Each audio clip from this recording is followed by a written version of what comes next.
Among the small number of Czech directors in competition at the Karlovy Vary festival, which gets underway next weekend, will be documentary maker Martin Dušek with his latest work, Into the Clouds We Gaze.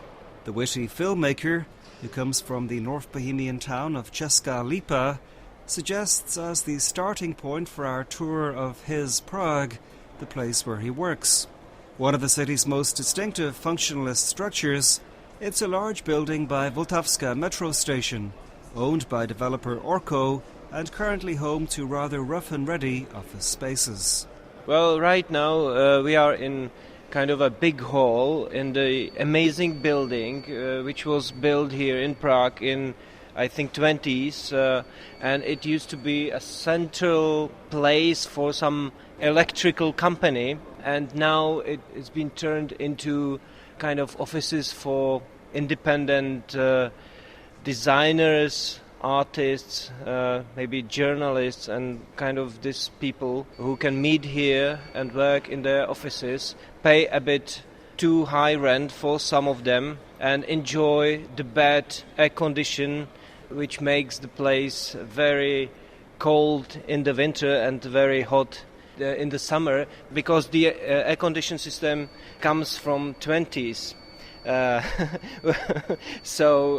I think that the whole building is kind of protected by some authorities because of its historical credit, and so that makes it so unique, but also very unpleasant, like in these days. I was here maybe 5 years ago at Design Block. They used what are now offices as little rooms to show the design items in.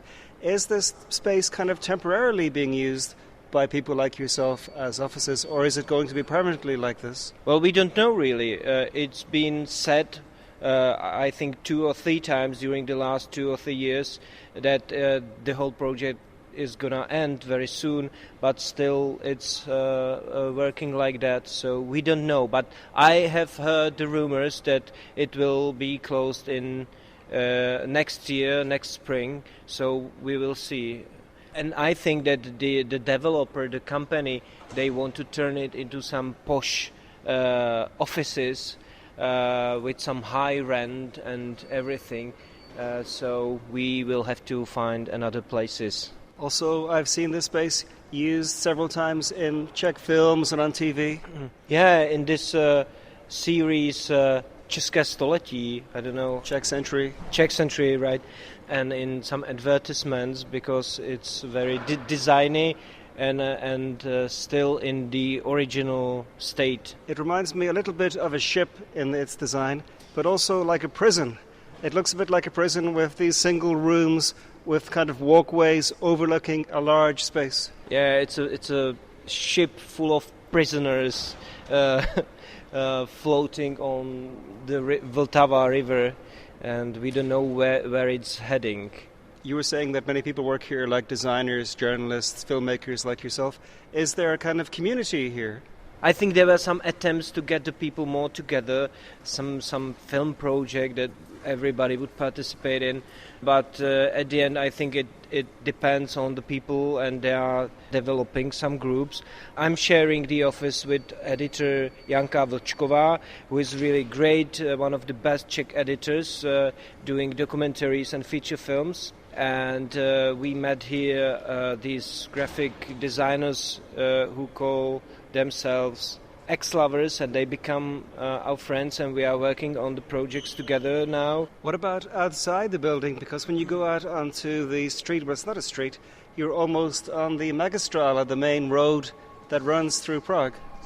Yeah, it gives the whole place industrial touch or independent touch, so we don't expect that we will be in the center of the park. This is much more cooler. But it's better to have an office on the opposite side of the building. A couple of streets away from his office building at Bubenska 1 is another place that Martin Dušek spends a good deal of time.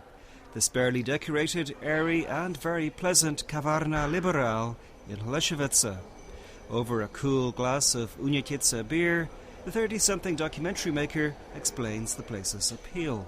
It's a cafe, but It's furnished and designed in a very sober way, very simple. It's not a posh, designy place. That's what I like about it. And during the day it's quite empty, so one can sit here and work on a notebook. And in the evening it's quite crowded, and you can meet lots of people here, friends, and it's like natural centrum of this quarter, and it's not far from the office building.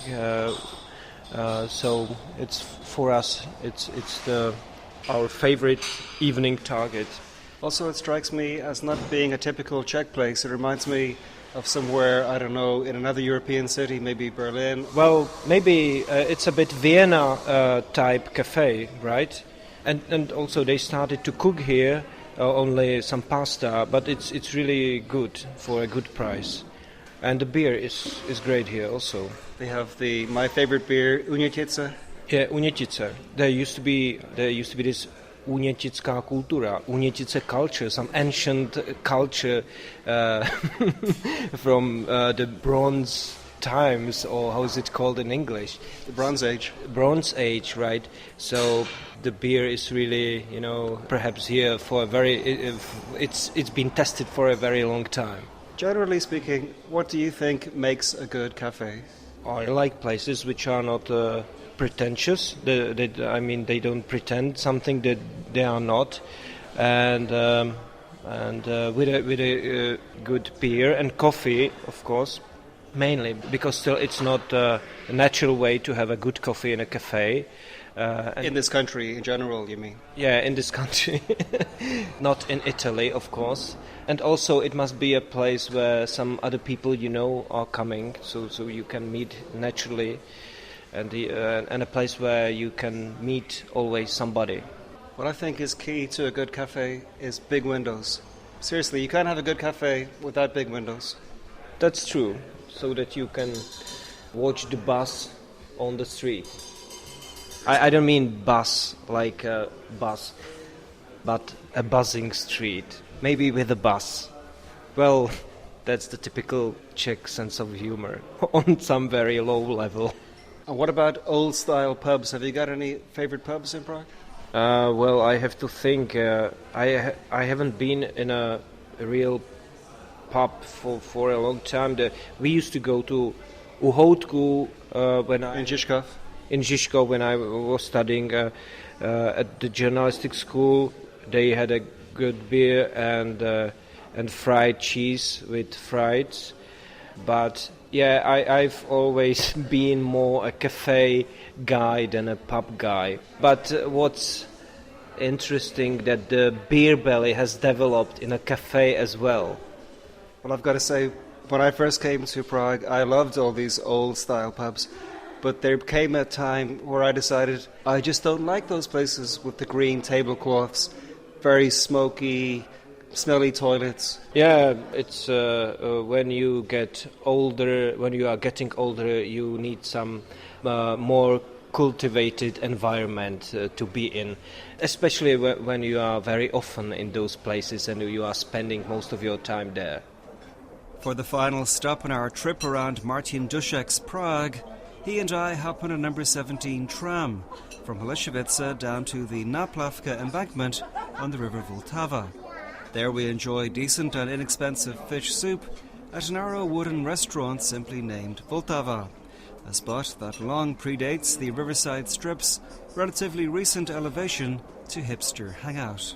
I've been here only a few times, but I went here 2 weeks ago with our editor, and we really like the stuff here, the fish soup and the atmosphere, and also the herring, like pickled herring. It was one of the best pickled herrings we ever had. And there is also Mirek, the waiter. He can't be very repulsive to the guests, but it's partly fun. It's partly old Czech waiters' tradition, but it's his uncorrectness. It is refreshing, but you have to negotiate with him. Right here, we are sitting here. The one wall of the house is open, and we are sitting literally next to a little boat on the river, which I think is amazing. It's right in the middle of this Náplavka with the cool bar stands, and we used to go a lot to Náplavka 2 or 3 years ago when the place started, and now it's a bit too hipster place or young people's place, and we now feel much better to sit in this fish restaurant having a fish soup and a beer and watching ships than to be among these people in these crowded places. Do you know who used to come here back in the day? Oh yeah, Havel came here. yeah. So yeah, I know it was a favorite place of Václav Havel, and I heard that it happened that some nasty developers and the city of Prague wanted to get rid of this restaurant, and Václav Havel kind of helped do the thing and helped that it's still here. Also, he used to live here. His house is maybe 100 meters away from here. Yeah, true. And you don't really have lots of fish restaurants or fish places in Czech Republic, which I think is a bit weird, because we got all these fish ponds areas in South Bohemia or even in the North Bohemia, like near my home city of Česká Lípa. There's Máchovo jezero, which is in fact a fish lake or fish pond. So I'm wondering why the Czechs are not working with the fishes more. You could have a fish soup in every restaurant in this quality, and it would be amazing. It has a big potential. My Prague with documentary maker Martin Dušek was produced and presented by Ian Willoughby.